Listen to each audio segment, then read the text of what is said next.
4 back to back expiry. Dimpy साहब है हमारे साथ, जो पहले तो काफ़ी हमारे सबके एक्सपेक्टेशन बढ़ा के गए थे कि साहब नहीं आप चिंता मत करिए, अप्रैल में माल बनेगा, बट नहीं बना भाई।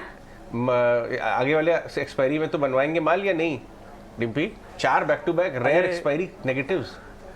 हाँ है तो रेयर। अब क्या बोले, आपने ऐसा सवाल पूछ लिया जिसका जवाब शायद किसी के पास भी नहीं है। बड़े बड़े एक्सपर्ट्स अपने एल्गोस लगा के बैठे, लेकिन उसके बाद भी उनके पास समझ में नहीं आ रहा कि क्या किया जाए। बट हालांकि हमने कुल मिला के डाटा ऐसा निकाला है जिससे थोड़ा बहुत आपको आइडिया लग जाएगा कि हाँ रिस्क रिवॉर्ड इस समय थोड़ा ठीक है, आप शुरुआत कर सकते हैं। हालांकि एक्सपर्ट्स बोले तो ज़्यादा अच्छा है, हमारा बोलना ठीक नहीं है, लेकिन फिर भी हम सिर्फ डाटा के बेसिस पर कुछ ना कुछ पॉइंट्स आपके सामने रखेंगे। अब आते हैं सिर्फ F&O कॉर्नर के अंदर। आप देखिए निफ्टी के अंदर इस बार का जो रिटर्न जा रहा है वो 2.5% का माइनस रिटर्न है अभी तक का भी, और बैंक निफ्टी का करीब 1.5% है। बैंक निफ्टी थोड़ा ज़्यादा स्टेबल आपको थोड़ा दिखेगा as compare to Nifty. Nifty बार बार 16,800 को टेस्ट करने के लिए पहुंच जाता है, लेकिन बैंक निफ्टी 39,500 के आसपास आके इर्द गिर्द घूम रहा है। हमने फिर क्या किया कि निफ्टी के रेंज को भी पता किया कि इस बार पूरी रेंज का रही 17,500 से 16,800 की रेंज रही है इस पूरे महीने में। बैंक निफ्टी की रेंज 40,000 से 38,600 की रही है, यानी कि स्विंग आपको मिले हैं, लेकिन जो बॉटम इस बार के सीरीज के अंदर बने वो ब्रेक नहीं हुए।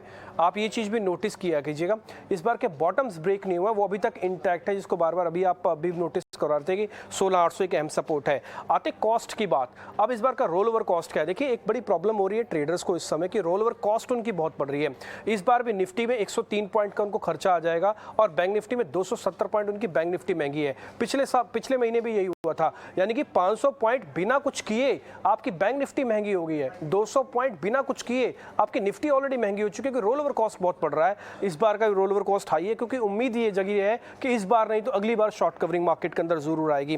रोल ओवर का डाटा निकाला हमने, अब तक करीब अगर आप देखेंगे तो 57% का रोल ओवर है, जो कि थोड़ा कम है, 65 एवरेज हो जाता था इस समय तक, लेकिन आज देखते हैं क्लोजिंग तक क्या आता है। हाँ निफ्टी का बैंक निफ्टी का रोल ओवर कुल मिला के ठीक है 67% है, ये इतना ही रहता है, अब ये बढ़कर 80% तक हो जाएगा आज के अंदर ही।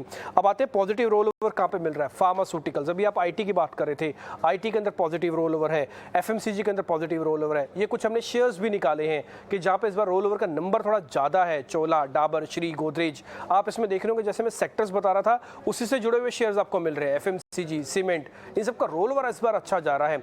जो नेगेटिव रोल ओवर कम रोल ओवर है वो आप देखेंगे रियल एस्टेट के अंदर आपको दिखेगा, कुछ हद तक ऑटोज के अंदर है, बैंक के अंदर है, सेक्टोरियल भी ऐसे ही हो रहा है। सेक्टोरियल में मेटल्स, बैंक और एनर्जी, 3 ऐसे सेगमेंट है जहाँ का रोल ओवर इस बार नेगेटिव है, पॉजिटिव नहीं हो रहा है, नेगेटिव रोल ओवर है। वो आपकी स्क्रीन पे वो प्लेट भी आएगी।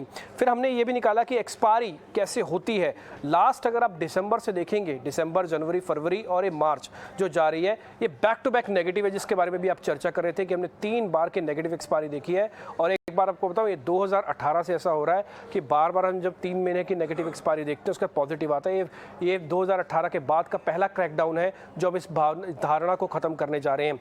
आते अप्रैल के अंदर होता क्या है? 2020 में अगर आप देखेंगे तो 14% का रिटर्न आया था, बट ये कोविड वाला हिस्सा है, इससे पहले हम 20% से टूटे थे। उसके बाद आप देखेंगे शांत एक्सपायरी रहती है टिपिकली -2, -0.5। तो इस बार भी आपको बहुत ज़्यादा एक्साइटमेंट ना लेके जाएं कि अप्रैल के अंदर हम बिल्कुल एकदम से आगे पीछे हो जाएंगे, ऐसा लगता नहीं, थोड़ा समय लगेगा। हमने फिर वर्स्ट और बेस्ट एक्सपायरी भी निकाली इस पूरे फाइनेंशियल ईयर के अंदर। अगर आप देखेंगे जुलाई महीना इस बार का बेस्ट एक्सपायरी मंथ रहा, और जो वर्स्ट महीना था उससे पहले का जून था, तो जून में 4.5% का रिटर्न माइनस था, और अगर आप देखेंगे जुलाई के अंदर वो पॉजिटिव रिटर्न आया था।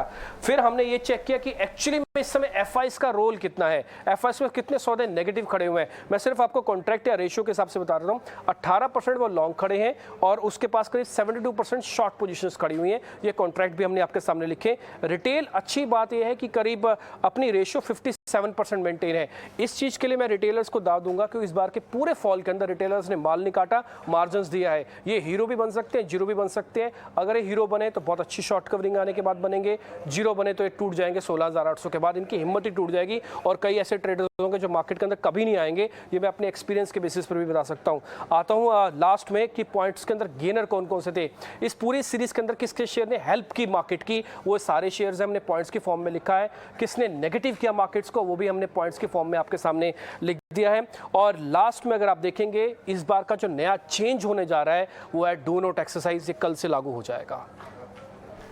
डू नॉट एक्सरसाइज, लेकिन आप मत लागू कर दीजिए कल से एक्सरसाइज बंद कर दी। ये एफएनओ वालों के लिए है। नहीं, ये सर, मेरे हमारी जितने तो एक्सरसाइज छुट्टी वाले दिन भी चलती रहती है। हमारे पंजाबी जितने भी फ्रेंड्स हैं ना, इतने मस्त होते हैं ना, वो जूनियर एक्सरसाइज का मतलब कल से एक्सरसाइज बंद कर दी। वो उसको लिटरली ले लेते हैं। ठीक है डिम्पी, धन्यवाद। चलिए अब टेक्निकल पैनलिस्ट से भी बात करते हैं कि आज के लिए एक्चुअली स्ट्रैटेजी होनी क्या चाहिए। रोज सवाल वही होता है, बड़े सपोर्ट नीचे कहाँ है और ऊपर लॉन्ग्स कहाँ बन सकते हैं, कहाँ किस लेवल के बाद लॉन्ग का ट्रेड लेना होगा। रत्नेश है हमारे साथ और सुमीत मुलचंदानी है। Good morning to both of you. Sumeet, कैसे ट्रेड कराएंगे आज? लगातार लगता है रोज एक ही रिपीट मोड पे लग रहा है, क्योंकि बाजार में 17,000 का लेवल तो मेंटेन्ड है, लेकिन लॉन्ग्स के लिए आप कौन से बड़े ट्रेड्स हैं, बड़े लेवल्स हैं जिन्हें वॉच आउट करेंगे? हाय प्रियंका, हाय जय, गुड मॉर्निंग। Morning. तो जैसे अभी आप देखेंगे कि रिसेंटली आईपीएल वुमेन्स का भी बंद हुआ और अभी 2 दिन बाद फिर से एक न्यू आईपीएल स्टार्ट हो रहा है, तो मार्केट में भी इस टाइम पे आईपीएल जैसा ही सीजन चल रहा है। तो चौपी एक बड़ा वॉलेटिलिटी मिलता है, फिर एक दिन चौपी हो जाता है। तो आज तो मंथली और ईयरली क्लोजिंग भी है और एक्सपायरी की वजह से मुझे लग रहा है कि आज कहीं ना कहीं मार्केट में वॉलेटिलिटी मिलेगी। तो कल का दिन जो था वो राइटर्स के लिए था, लेकिन आज कहीं ना कहीं बायर्स को अपॉर्चुनिटी मिल सकती है, लेकिन क्योंकि एक्सपायरी है तो प्रीमियम पे ध्यान दें। जहां तक लेवल्स की बात है, देखिए स्पॉट में 17,000 और 16,900 ये एक रेंज है। मैं जाना चाहूंगा आज ट्रेंड के साथ, तो अगर 17,000 ब्रेक हो रहा है अपसाइड में, क्योंकि कल देखिए 2 बार 16,920 स्पॉट लेवल को सपोर्ट करके मार्केट ने बाउंस करने का ट्राई किया था, लेकिन जो सेकंड हाफ था वो थोड़ा सा चॉपी था। तो मैं वेट करूंगा, जैसे ही 17,000 का लेवल अगर क्रॉस हो रहा है और सस्टेन हो रहा है, तो यहाँ पे 17,000 वाले राइटर्स जो है वो माइट भी अपनी पोजीशन छोड़ सकते हैं और अपसाइड में एक पोजीशन बना सकते हैं। तो 17,000 के ऊपर 17,200, लेकिन इसी तरह से 16,920 जो कल का सपोर्ट था, तो एक 20 पॉइंट्स का मैं वेरिएशन रख के 16,900 के नीचे शॉर्ट का पोजीशन बनाना चाहूंगा 16,750 के लिए। इसी तरह से अगर हम बैंक निफ्टी की बात करें, तो बैंक निफ्टी की लेवल्स 39,300 एंड 39,800 ये मेरे लिए एक सपोर्ट और रेजिस्टेंस का काम करेगा, जो नियर बाय रहेगा। फिर भी एक प्राइवेट बैंक्स और कल पीएसयू बैंक्स में 2-3 स्टॉक्स ने काफी अच्छा एक सपोर्ट दिखाया था।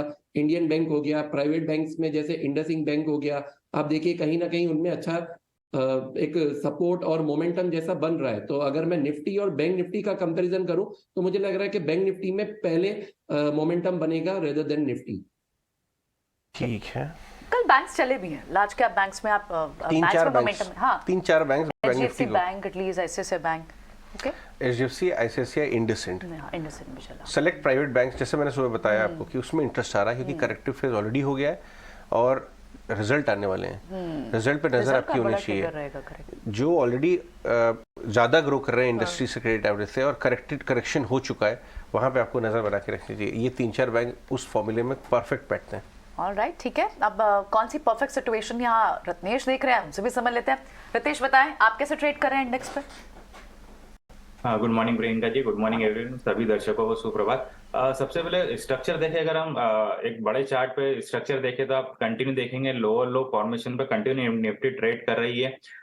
सभी एवरेजेस में नेगेटिव क्रॉसओवर हमको देखने को मिल चुका। अगर आप अपवर्ड स्लोपिंग एक ट्रेंड लाइन डाले डेली चार्ट पे, तो उसको भी निफ्टी निकाल नहीं पा रही है।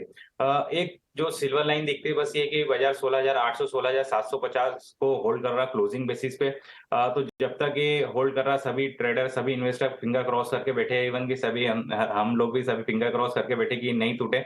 डेफिनेटली एक टूटने के बाद में थोड़ा सा क्रैकडाउन तो हमको देखने को मिलेगा। अगर आज के सेटअप की बात करें तो 17,000 पे कॉल राइटर काफी ज्यादा एक्टिव है, तो मुझे नहीं लगता है कि बहुत ज्यादा अपसाइड मोमेंटम यहाँ पे सस्टेन करेगा। आज एक्सपायरी के रहते हुए भी 17,000 17,050 यहाँ से फिर हमको प्रेशर देखने को मिल सकता है।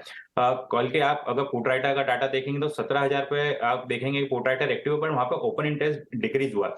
ये इंडिकेट करा कि पुट राइटर जो 17,000 पे थे उन्होंने थोड़ा सा अपनी पोजीशन हल्की कर ली और 16,900 16,800 पे शिफ्ट हो गए।